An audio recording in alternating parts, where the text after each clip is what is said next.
danuu jaalala araarrisaa kan mul'atu eenyummaansa gargaarsa isaan ba'ee galee abbummaansa natti tole danuu jaalala araarri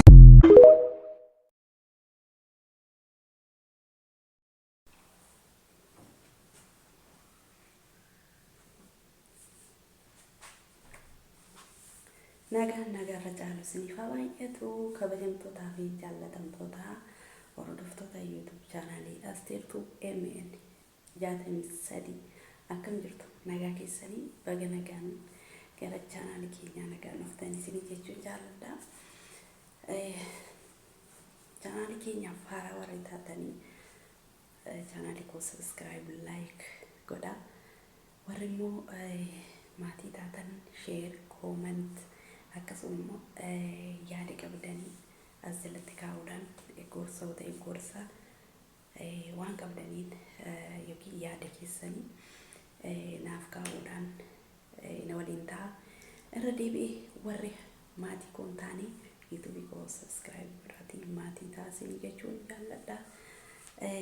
Baga nagaan gara chaanalii YouTube Asteertuu MN 63 nagaan dhuftanii isinii jechuun jaalladha. Mana kanatti dubbii sagalee Waaqayyoo fedhaaf jaalala Waaqayyoo gaaf ta'e waliin itti eebbifamna. Akkasuma bifa diraamaatiin diraamaa as irratti darbu irraa ergaa guddaa barattu, akkasuma immoo gorsa wanta nama fayyadu wanta silaa nu fayyada yookiis immoo akka kootti aannan mataa koo fayyada wanna fayyada ta'e tokko wanta nan irraa hubadhe tokko namaafis erga miidiyaan kun carraa nuuf ta'e karaa nuuf bahee wanta silaa nama fayyadu tokko asirraan dabarsuus hin dandeenye jechuudha. Wanta kana fakkaatan qofa waanuma hergaa qabu asirraa argattu jechuun barbaada. Baga nagaan dhuftan irra deebiidhaan egaa har'a yeroo darbee seenaa obboleettii tokko isin jalqabeen ture. Haa ta'u malee sagaleen koo baay'ee dhaga'amu. Maatiin na bukkee waan jiraniif sagalee galaa jiruuf dhifama. Maatiin na bukkee waan jiraniif baay'ee dhaga'amu sagaleen gaafa sana. Sagaleen gaafa sana baay'ee dhaga'ama hin turre. Naaf kalchaa isiniin jedha. Har'as seenuma obboleettii sana wajjin wal qabatee jiru. Gaafa sana isinii hin xumurre waan ta'eef seenuma obboleettii sana wajjin wal qabatee jiru. Dhaamsa akka dhuunfaa kiyyaatti firamchaan dhaamsa kana anaaf dhaamte jechuudha. Ishiin biyya kana galteetu akkanan miidiyaa qabu garuu hin beektu jechuudha. Just akkasumatti akka gorsaatti anaaf yaada kana keessa jechuudha. Anna irraanfadheera dhugaa dubbachuuf akkuma beektan hojiidha. Miidiyaa qabnu hordofnaa hojii mana maadaamiti karaa amantii keenya hundumti keenya akka amantii keenyaatti sagantaa hordofnu ni qabna. Kanaaf dhugaa dubbachuuf nuni baay'ee biiziidha jechuudha. Kanarraa kan ka'e bilbilumaan laa barreessee jechuun bilbila keessa deemnee yeroo baay'ee tokkoon hin qabnu jechuudha. Guyyaa akkasitti hojii faana as bu'aa sagantaa jiru hordofaa akkasitti hollaa galgala immoo hin dadhabna. Nuni mana keenya ani akka mataa kiyyaatti galgala kan kiyyaa galgala waa'ee keenyaa iyyuu gana shaaworii galuu jira, gana mataa ofirraa gadi shimuu jira. Hin beektu bakka waan maasitti immoo hin qabu jechuudha. Ishee obboleetta kiyyaa maatiin natti dhufnaananii adda godhe jechuudha yaada kiyyaa. Kanaaf jennaan ammas akkuma kanaan dura yaada kanaan duratti yaada isinii ibsee ture. Ammas yaaduma wal fakkaatuun gara keessan dhufe jechuudha. Isa kana yaada kana odoo sin ta'e odoo ana ta'e maal goona akkasumas immoo wannan sinitti himuu deemu kan carraan shamarran biyya arabaa dhufanii hojjetanii maaliif kana ta'e yookiin deebiinsaa maaliif kana ta'e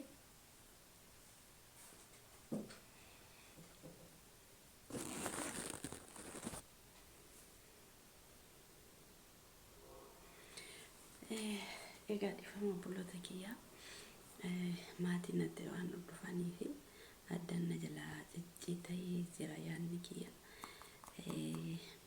Yeroo darbee seenaa obboleettii keenyaa tokko isinitti himuu jalqabeen maatiin na bira jiru waan ta'eef yaada koo sirriitti ibsachuu hin dandeenye. Akkasumallee firii ta'ee dubbachuu hin dandeenye. Nagaamu sagaleen koo gaaf sanas baay'ee nagaamu. Kanaaf har'as yaaduma wal fakkaatu obboleettii tokkotu obboleettii har'as firumaa kiyya jechuudha. Firadha. Ishiin kanaan dura isinitti gwaaddanyaa kooti. Gwaddanyaan isin jedhu kan wal beeknu, kan walitti dhiyaannu, kan baay'ee walitti dhiyaannudha. Kanaan garuu akkuma beektan olii gadee deemnaa yoon isin jedhu hojii hojjennaa akkasuma immoo miidiyaa keenyaan hordofnaa. Kanaaf baay'ee biiziidhamti. Baay'ee biizii ta'uu keenyarraan kan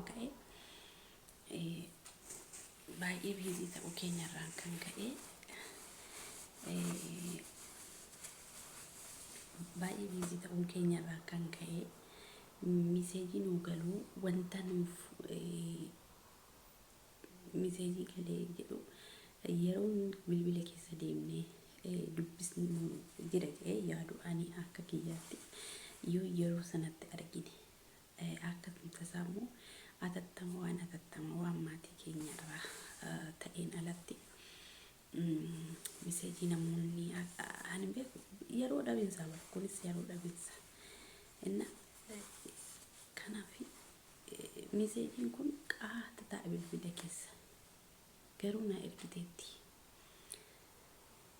akka gorsaatti na ergite inna innis akkas ture maaltu ishirra ga'e isinitti fakkaate just akkanan miidiyaa qabu hin beektu isheen fira kiyyaa garuu kan miidiyaa qabu hin beektu jechuudha. Kanaaf mucayyoon kun biyya kana osoo hin taane biyya biraa waggaa 6 hojjette. Waggaa 6 hojjette maatii harka qalleeyyiirraa dhalatte waan ta'eef baay'ee ijoolleedha. Ijoollummaa dhuunfiiti. Baay'een hojjetti. Baay'ee gobaziidha. Kaza inni dhuftee biyya kana hoo dhuftus obboloota ishii barsiisaa. Obboloota ishii barsiisti. Akkasumas immoo ofii ishiitiifis of barsiisaa. Obboloota ishii barsiisaa. Jabaattee maatii ishii jijjiirte jechuudha. Sadarkaa maatii ishiirra jiranirraa sadarkaa bareedatti fiddee dhuftee jechuudha maatii ishii. Manni jijjiiramee, haalli hunduu jijjiiramee, obboloota ishii jijjiirtee kaza ofii ishiiti garuu harkatti waa qabatte malee amma kana wanti ishiin kaawwatte hin jiru. Kana jechuun maal jechuudha? Lafa bittee እንደገና lafa ofii ishiitii bittee እንደገና mana ijaarsistee buloonni baratan jiru isaan barsiistee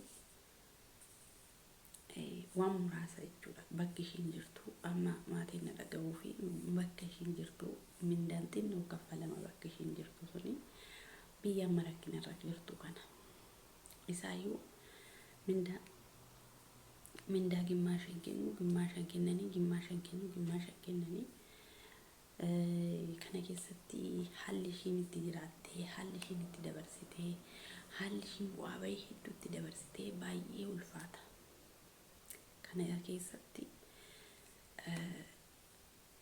jaartii bira turtee, jaartii akka mucaatti ol fuutee akkasitti baadheen geessaa kursiirra gaafa ishiin taa'uu diddu, akkasitti kursiirra gaafa ishiin taa'uu diddu anatuun baatee gimmaasha akka ittiin jettu gimmaasha baadhee tan geessaa itti hojii akkasii jira. Daa'imummaa isheetiin mana namaatti cabdee jechuudha. Kana yeroo asii galtutti maal takka ishee mudate narra kan ga'e kun akkasirra hin geenye masi kanatu narra ga'e galuu geessee taa'ee jette. Yoo galuu geessee taa'e dhaamsan sii dhaamaa jette. Yoo galuu hin geenyes ta'e dhaamsan siif dhaama. Dhaamsin ansiif dhaamu kun immoo anarra inni ga'e kun akkasirra hin ga'e of eeggadhu. Galuufis yoo kaate yoo yeroo galuufis ta'e gara fuulduraatti yoo ta'e anarra kan ga'e kun akkasirra hin geenye jettee just ishee akkasumatti gorsumaaf naa ergite malee miidiyaa irratti miidiyaa qabatoon ta'e miidiyaa qabaachuu oduu beekte baay'ee ergaa namaaf dabarsuu jaallatti waan ta'eef miidiyaa kana irratti illee dabarsinaa jettiyyuu garuu ishiin anumaaf just akkuma gorsaatti anarraa kanatu ga'ee atillee kanarraa of eeggadhu naan jettee dhaamsa naaf dabarsitee jechuudha. Garuu immoo miidiyaa akkan qabu beektu. Yeroo darbe waa'ee obboleettii keenya obboleessa isheetiin nyaatamtee yookiis bireen ishee nyaatamee dhumni obboloota sanaa badiinsa ta'ee wanti isaan ittiin hojjetatan harkaa badee ishii immoo waaqayyo ishii kiisee indagana deebitee hojjetattee eebbifamte har'a iddoo gaarii akka jirtu isinitti himeen ture.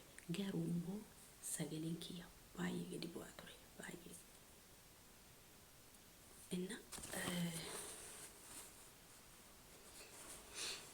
Baay'ee gadi bu'aa ture jechuudha sagaleen koo gaafa sana jechuudha. Kanaaf har'as taanaanii ani kan hin jedhu keessaa himu carraan keenya maaliif akkas ta'e jechuudha. Sanyiin nuti facaasne, sanyiin nuti gaarummaan facaafne maaliif hammina nuuf deebi'eedha ani gaaffiin koo tokko. Bilis komantii jalatti akkasin yaada kootiif komantii jalatti naaf keessan hin barbaada. Dhugaa dubbachuu fi haala mijanne keessa teenyee viidiyoo hojjenna dirqama. Obboloota kiyyaa wal tuffachuu dhiisnee yaada keenyaaf otoo yaada walii kennine komantii walii kennine wal jajjabeessine natti tola because haalli nuti keessa teenyee viidiyoo waraabnu nu ulfaata dhimma isheeti kaa miidiyaa keeti kaa biizinasii keeti jechuu dandeessu. Honomsaallee ta'ee sootoo jiru wal jajjabeessu yaada walii kennuun macheem namni mukatti hin dubbatu namatti dubbata waan na ta'eef wal jajjabeessu yaada walii kennuun barbaachisaadha. Innaa TikTok irraa miti kan finnu yaadni kun yaada akka gorsaatti akka yaadaatti jedhee yaada nuyi keessumaa shamarran biyya arabaa wajjin nu ilaallatu waan ta'eef jechuudha. Kanaaf yaada qajeelaa karaa qajeelaadhaan sammuu yaada qajeelchee yaaduutiin yaada kanarratti akkasiin komantii irratti yaada kana barreessitanii barbaada jechuudha. Nuni ijaa isa baratu barsiisne moo ijaa isa rakkate gargaarre moo ijaa isa kufe kaasne moo nuni koo utuu fi hin ta'in nuni koo utuu fi keenya ofii hin ta'in obboloota keenyaa ta'a maatii keenyaa ta'a biyyaa ta'a biyyi keenya beeksawee otoo shamarran biyyaara jiraachuu baatte kufaatiin guddaan akka biyya keenya irra ga'uu beektu moo beektan kan garuu dhugaa keenya dubbachuu jaallatti mudaa keenya dubbachuu jaallata namoonni. Mudaa keenya dubbachuu jaallatu.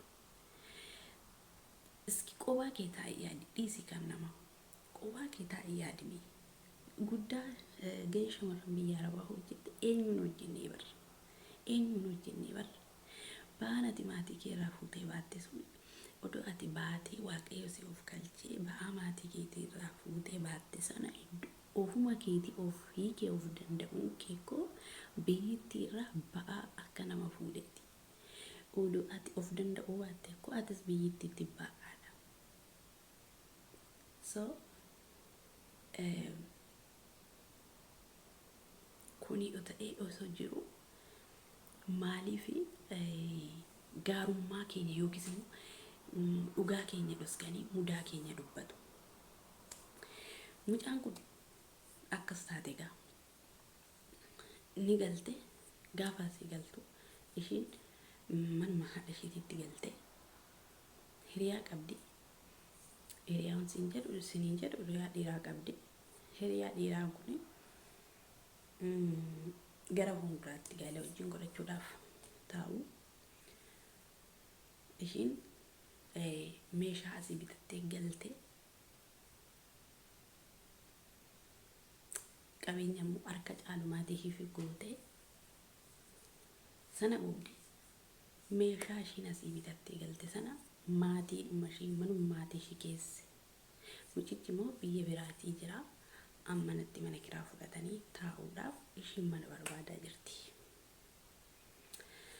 Meeshaa bittee galte kana manuma maatii keessi. Gaafa kaanii meeshaa kanarratti lolli ka'a. Meeshaa kana fuutee akkam fuutee galta. Meeshaan kun obboleettii lama jira. Sanatti ta'uun galee obbolaa lama jira dubara. Hangafaaf quxisuu ishee hangafa kanaaf quxisuu kanatu walitti ka'a jechuudha. Ishee biyya Arabaa hojjette kanaaf ishee biyya jirtu ishee quxisuutu walitti ka'a. Maalirratti walitti ka'u mi'a kana fuutee mi'a ofii isheetiif bitatte kana akkam mana haadha kiyyaatii baasta. Meeshaan kun kan haadha kiyyaa ta'uutii qaba. Keenya ta'uutii qaba malee ati meeshaa kana bittee yookiin fuutee dhirsa keetti hin galtu. Inni bitee si fuudhu qaba malee ati bittee san fuutu jettee ishee quxisuun. Ishiin hangafti immoo ani mirga kootii ani na barbaachisu isiniif godhee jira. Ani borugaa ilatti waan hin deemuufi meeshaa achi nama raree waan ta'eef bitadhee dhufee si hin galchu. Waan si hin galchine keessa hin galinii. Kunoo siniif godheera. Mana hote kunoo waan hundumaa waan meeshaa manaa hote kunoo siniif guuteera. Kun immoo kan kootii jettee quxisuun kun fi ishiin hangafti kun lola walitti kaasu. Lola gaafa walitti kaasan meeshaa ishiin bittee galte keessaa wanti gatii qabeessi tokko cabsiti ishiin quxisuun. Sana booddee ishiin hangafti immoo xiqqoo aayileenyinnati yookiis immoo maal jedhama bakka aayileenyinnati qabdi.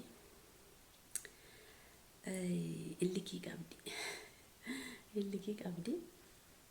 Gaafa kaanii wal qabatu ishiin quxisuun ishee hangafa sanatti dhagaa darbattee rukutte. Gaafa rukuttu obboloonni dhufanii obboloonni dhiiraan lama jiru. Ishee guddoo itti ka'an ammas ishiitti ka'anii jechuudha. Dhugumayyuu situ dhiiraaf mi'a bitee dhufa fuudhamoo isa dhufeessi fuudhuu qaba malee jedhanii itti ka'an jechuudha. Sana booddee bayi mana keenya jedhanii manni ishiitii ijaarii bar. Kanaafuu ofuma ishiitii mana ishee ijaarte keessaa ofuma ishiitii meeshaa bittee keessaa ofuma ishiitii waan itti dadhabdee galchitee meeshaa isaanii bittee qabeenya isaanii goote keessaa bayi jedhanii hari'atanii jechuudha. Obbolaan itti dacha'anii bayi jedhanii hari'atanii jechuudha. Sana booddee gaafa kaanii mucayyoon deemteetu mana kiraa fudhattee meeshaa ishii xiqqoo qabdu sana fudhattee deemtee baatee oduu bira kireeffattee teesse jechuudha. Haati ishii haati ishii mucaakoo naaf deebisaa mucaakoo qabeenya ishiirraa ari'atinaa manni kan ishiitii qabeenyi kan isheetii waan hundumtuu kan ishee waan ta'eef mucaa koon ari'atinaa jettee sababa kanaan haatis ijoollee wajjin wal lolte jechuudha. Ani kana jedhu maaliif deebiin keenya dhugaa isuma dhugaa deebiin keenya maaliif kana ta'eedha. Nuni ejaa barsiisne moo ejaa waan gaarii facaasne hamaan nuuf deebi'amu erga biyya hambaatti ta'e immoo ishee erga biyya hambaatti mucaa waggaa 5 waamtee nu ergattee utuu rafuu barbaannu utuu akkuma namaa irriba boqotaa rafnee barbaannu irriba boqotne tokko utuu rafnee hin buliin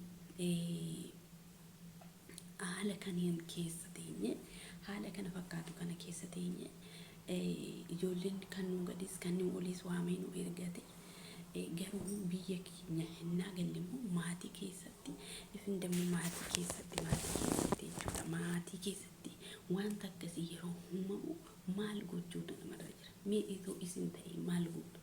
Mee itoo ana ta'e maal gootu? Mee maal gootu? Maal godhamuutu qaba? Mee maal ta'uutu qaba? Mee maal jettu? Maaliif ta'e ishii gaanuti nuni biyya hambaatti hafnamoo erga galtee quba kee kana hokutte kana si dhukkuba kana kee hokutte kana si dhukkuba horma irraa cittee jiraachuu dandeessa. Okay, garuu isa ala isa firaa isa haadhoo maal gochuu dandeessa? Iski maal gochuu dandeema? Maaliif carraan keenya kana ta'e? Maaliif argi keenya deebi'ee daaraa haala?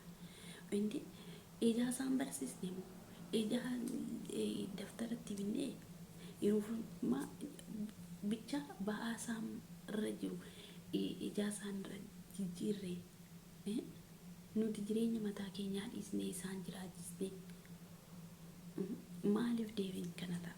Kaleessa mucayyoon iskiriptoo tokko waan ittiin bitattuu dhaabde haadha silkii gootee haadha waan hundumaa gootee waan hundumaa nu ija ishee guddiste har'a deebite quxusuun ishii yeroo hangafa ishii deebdu qabeenyaa ishiitiif jecha kan ishiitiif jecha mana ishiin itti dadhabde ijaarte keessa yeroo itti dacha'anii baasan indi mirgaan qabdu qoye meeshaa asii bitattee yoo galte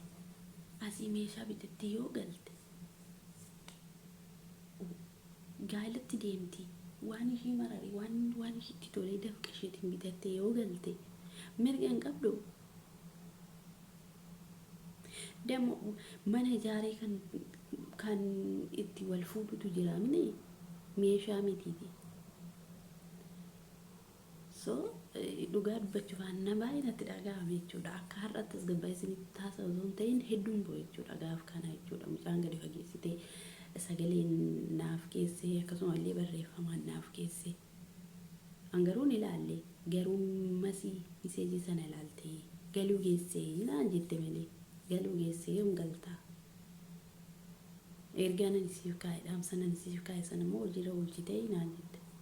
Ani indoo ishiin na yaadachiise har'a ishiin na yaadachiisna isti qo'e jedhee yeroo barbaade viidiyoo kana waraabuuf yaade. Kanaaf jennaan erga obbolaan akkas namatti qabu ta'e erga waan ofiitiif namni reebama ta'e keessumaa immoo erga nuni sanyiin nuti facaafne qoraattii ta'e ishi nuni biyya hormaatti hafnamu moo isaan biratti maatii bira hojjennu kana biratti guduunfannamu. Ani binaan galle dhugumaan sinii jira nama akkamii jira. By the way, namni waaqayyo sodaachuu dadhabuurraan kan ka'e dheekkamsi kan hundumtuu kan gadi nutti boba'e. Tolee yoo jettanii yoo abbumamtan eebba nyaattoo diddan garuu seefinsi nyaatteedha sagalee waaqayyo. Tolee jechuu dadhabuu keenyarraan kan ka'e haadhoon irratti obboleessa irratti firri irratti ka'aa jira jechuudha. Kanaafuu maaliif ta'eedha? Indee nuni jechuun maal goona? Maal gochuu qabna? Indagana mucaan kun biyya hambaatti deebitee ammas kun biyya hambaa hojjechaa jirti jechuudha. Gaa'ela ishiitti singal meeshaa sanas dhiisteen zim jettee mana kireessite keessatti dhiiste baatee qajeelte jechuudha. Abdii kutattee jechuudha. So kanaaf mee maal jenna? Sagaleen isinitti dheerate natti fakkaata. Eenyutu amma dhumaatti dhaggeeffataa mini yoo dhaggeeffattan amma dhumaatti. Kanaaf obboloota kiyya mee itti yaada maal goona? Anatoo ta'e siihotoo ta'e wanti kuni maal gochuu qabama? Kanaaf jennaan of qabuu yookiis immoo ofii keenyaati akka mucaan kun of balleessuuf lubbuu ishee balleessuuf yaalteetti. Kanaaf immoo waaqayyo ishee oolcheera. Amma kun deebitee bakka hojjaa ishee jirti. Iddoo hojjaa isheetti deebitee iddoo hojjaa ishee jirti. Hojjaa ishee hojjetachaa jirti. Kanaaf gara fuulduraatti anillee inni kanarra ga'e kun akkasirra hin geenye of qabii yookiis immoo qabeenyaa kee tokko waan qabdu tokko harka keetti qabadhu yookiin immoo gara baankiitti kaawwadhu malee akkasuma jettee firan obboleessaa obboleettii jettee hamanuun hafeera naan jette. Akka narra ga'e kana akkasirra hin geenye ofuma keetti tumuun biyya hin galiin ofima keetiif of murteessi. Kan narra ga'e akkasirra hin geenye haadhoo jette boosiidhaanis barreeffamaanis naaf keesse ishiin yeroo sanatti. Angaruu hin yaadannee akkuma beektan biiziidha. Bilbiltee galuu keessee naan jettee na yaadachiiste. Kanan siin jedhe kanarra hojiirra oolchitee jettee na yaadachiiste. So kanattan yaadadde malee hin yaadanne jechuudha. Kanaaf otoo maal goona? Otoo na ta'e otoo sin ta'e maal goona? Ofii keenyaatti dadhabnee dadhabbii keenya keessatti uffa eegallee manaadha keenyaatti kan hin boqonne. Kanaadhoo wajjin dhalannee nuun kabajne horma akkamiin nuun kabaja reeshiika. Innaa baay'ee ulfaataadha. Deebiin keenya maaliif kana ta'e? Dhugumatti isiniin jaa baran. Deebiin keenya kana ta'uun qabu tureeyyu. Deebiin keenya kabaja. Deebiin keenya aara galfadhu. Si ga'a, si gargaara, si wajjin jira jedhame appreciate nu gochuu yookiis immoo nu jajjabeessitu nu tagabbaa tureeyyu. Innaa maalumaafuu waaqayyoo gooftaan sammuutti nu adeebisu. Yaada keenya karaa qajeelummaatti nu adeebisu. Akkasittiin garuu baay'ee ulfaata. Keessumaa biyya hambaatti dadhabnee galle yeroo gallee boqonnaa qabnu maatii keessatti yoo ta'e in ulfaata. Kan horma homa miti. Horma yaa yoo ta'e wajjin jiraatu yoo ta'uu baate garuu nagaatti yoo siniin jedhu nagaatti asumatti nagaa daariif daariitti waliin dhaabbatu marakuu hin qabu. Kanaadhaa kan maatii in ulfaata. So buleetti kanaafis gorsa maal qabdu? Wanti namoonni akkasirra ga'uusis gorsa maalii qabdu? Kanaaf jennaan maaliif ta'eedhaan deebiin keenya maaliif kana ta'e? Erga gallee biyya hambaatti gallee hin boqonnu ta'e hin ulfaata. Kanaaf jennaan kanaaf of eeggadhaa. Qabeenya keessan dadhabbii keessan akka argatanii hin baasinaa hin balleessinaa. Yeroo hammaa kanatti kan amanamu waaqayyo gooftaa qofaadha isiniin jechuu barbaada. Karaa diraamaatiinis ergaa dabarfachuu yaaleen ture. Egaa namni dhaggeeffatuuf namni hubate warraa barata. Kanaaf dhaamsa obboleettii kootii anaaf dabarsite anis immoo isiniif dabarseera. Keessumattuu wanta nana jechuu barbaadu abdii kuttanii lubbuu keessanitti akka hin gaanne. Mucaan kun lubbuu isheetti si'a 3 si'a 4 akkas yoo xinnaate kan ishiin gaadde jechuudha. Lubbuu ishee balleessuudhaaf jechuudha. Abdii kutatte jechuudha.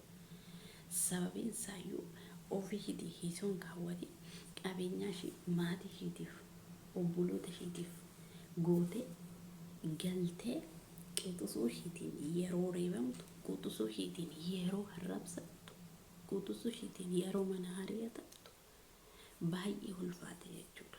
Baay'ee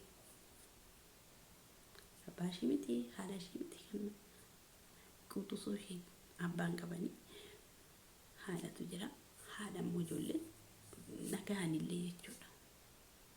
Isa kana lubbuu ishiitti gaaddee waaqayyo ishii baasee namni tasgabbeessee kun hunda kana deebitee biyyaan baatti deebitee hojjechaa jirti. Akka toluu mucaan udumee ishii ganaadha. Uma rakkoo hin qabu. Geeruu immoo